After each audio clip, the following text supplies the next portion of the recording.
Welcome to the Anglo-Italian pod, and it's that time again. It's time for our Euro 2024 previews. This time, joined by a friend of the show, Lovre from Croatia Footy. Lovre, how are we doing? I'm doing great. Looking forward to the tournament already. Yeah, we're all getting pretty excited. Um, Croatia. That's the last time we talked. It was pre-tournament, pre the World Yeah, Cup. We were talking about how far Croatia could go, how excited we were, and once again, it was a semi-final. It feels like a very long time ago, but looking back on that now, losing to the eventual winners, it was still an I incredible mean, tournament, right? it was just messy, just Yeah. just messy. You can't really stop him. Not even Guardiola then could stop him, and he tried his best. So yeah, I mean, at least we got another bronze medal. It's another medal, top three finish at the World Mhm. Cup, two times in a row. I mean, I'll take it.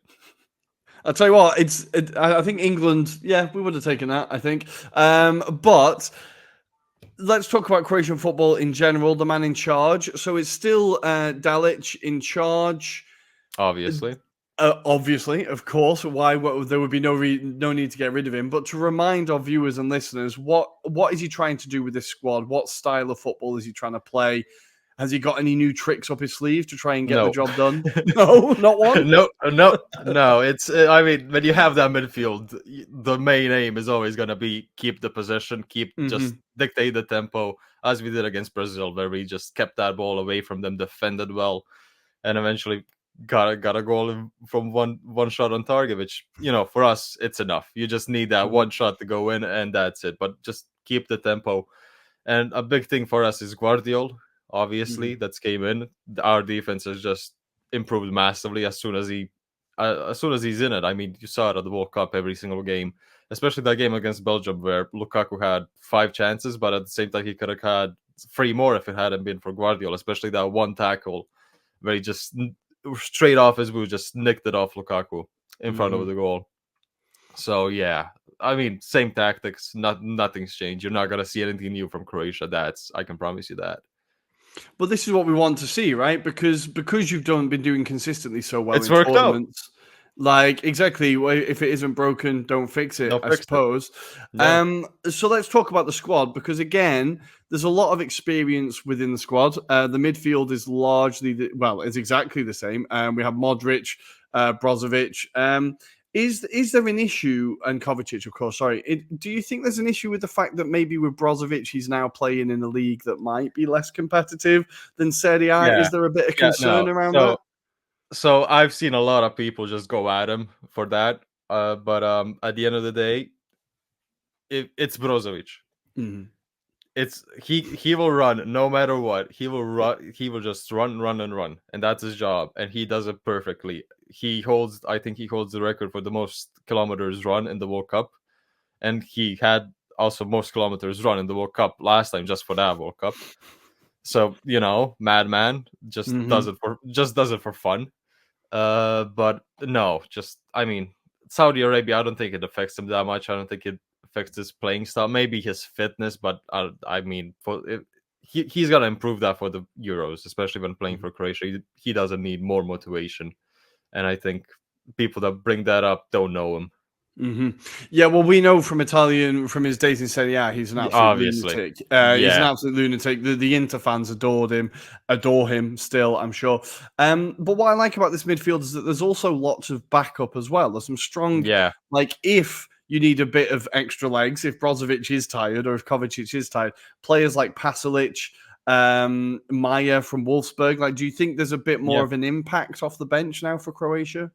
definitely. I mean, we also saw that, for example, in the World Cup a few times. Meyer came on for Modric 2, 3 times. Hmm. We saw that in the qualifiers where he had Meyer showing up. Meyer also showed up in this friendly tournament we had in March in Egypt.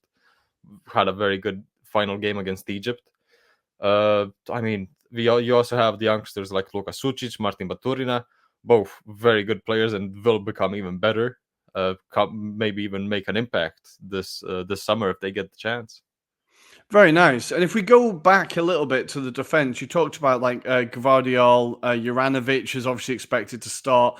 Stanisic. Like, it's a very settled defense, right? And I think Guardiola, it was interesting in the Premier League because I think he got off to quite a shaky start at Man Yeah, a bit City. shaky, but eventually just grew into it. Exactly, and then I, by the I end think, of the season, he scored 5 or 6 goals in a row, yeah, a couple of yeah, 30-yarders. Pep Guardiola works his magic, right? yeah, Like, it looks like a pretty sturdy defense as well, right? There's some solid foundations building up to the attack where we'll get to yeah. eventually, but it's very solid. Our only problem again is left back. Hmm. Borna Sosa has barely played for Ajax. Borna Barsic is not even on the list, so we're probably gonna go with Guardiola left back, which I don't hugely agree with, but Hmm. it's there. You have no other option realistically. Well, this is a position that he's played in a lot for City this year as well. Yeah, but the problem I have with that, obviously he has played left back for City, but that's not the same playing left back for City under Pep Yeah, and yeah. playing left back under Dalic for Croatia. Very fair. That's a fair point. That is not the same. I wish it was. I wish we could play like City and he just plops right in, but no. I'd have to say that the first time I saw him running up the left flank, I was like, it was a bit jarring seeing this giant guy Yeah, kind of loping up. But he was getting the levels he hit towards the end of the season have been absolutely fantastic. Because as I said, he did have a bit of a shaky start, and I thought yeah. maybe, I think that's more of a normal issue under Pep. I think yeah. Kovacic also had the same thing, and just at the end of the season, just in the second part of the season, just been immaculate. Hmm. Yeah, exactly. And then if we go all the way to the front with the strikers, this is where I think it gets really interesting because Kramaric is kind of the old reliable head, right? But Yep, there's quite a lot of strikers here that are brought in from the Croatian league, right? So you've got Piazza from Rijeka, Marko Pasalic, Ivan Perisic, who's back at Hajduk Split, right? yep. Brekalo, like there's quite a lot of the Croatian league represented Brekalo's here, right? not. Yeah, Brekalo's not in the list. Ah, did he not make it? Oh, I'm No, on an he old he. Did, list. yeah. You're probably on a list from I think last in the qualifiers in a few months ago. I apologize. Because that yeah. No, so Brekalo obviously came back to Hajduk, but just hasn't done a lot. Hmm. Uh, but but to answer that, Piazza left winger, you I think you will definitely see him because Perisic is coming back from an ACL injury, so he Mhm. won't be able to play every match 90 minutes. I think that's a definite. But Piazza has been fantastic for Rijeka, who have had an amazing season on with him and other players like Marko Pasalic on the right wing, which is a position that we really needed a right Mhm. winger because our right winger is mostly played by Pasalic or Kramaric, and even lately Mayer. So we needed them, and Pasalic. I mean, both of them. We'll get to that for players to look out for Mhm. because those two are definitely ones Okay, to perfect. speak Well, about. tell us about them. If there are players that you think, like beyond Modric and Brozovic and the players that Yeah. we all know, who are the players that you think this could be a breakout tournament and there'll be some Premier League clubs spending lots of money on them come August? Well, obviously, I already mentioned Sucic and Baturina. Uh-huh. Those two have very bright futures. Marko Pasalic and Piazza don't have that bright futures.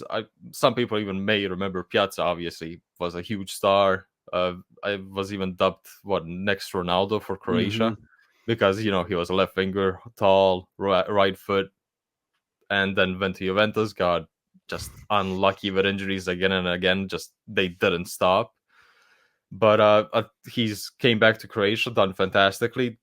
Hasn't looked better. I don't know, remember since when. So I think he's definitely one to look out for. As I already mentioned, Perisic will not be playing every match, sadly, because he's still old, but athletically he just looks still at that same level. But just obviously ACL injury, you're not gonna be the same Hmm. immediately after. But and Marko Pasalic, a name that I doubt many people will know, was in Borussia Dortmund's second team until he came to Croatia to Rijeka, and then this season just scored a few bangers with his left foot, just Nice. into the top corner, into the bottom corner, just amazing left foot. So if anybody gives him the space up, you don't need to invite him twice to give it a go. So yeah, and another player, Ante Budimir, just because of the form he's in. Hmm. Just he was voted yesterday the best player by the Osasuna fans of the season. Wow. So Very nice. Well, there's some lots of names to keep an eye out for. I'm excited to see Pasalic. I'll be honest, I am excited about that. So let's move on to our final question. No, you can't say semi-final, but how far will Croatia go, and what do people expect?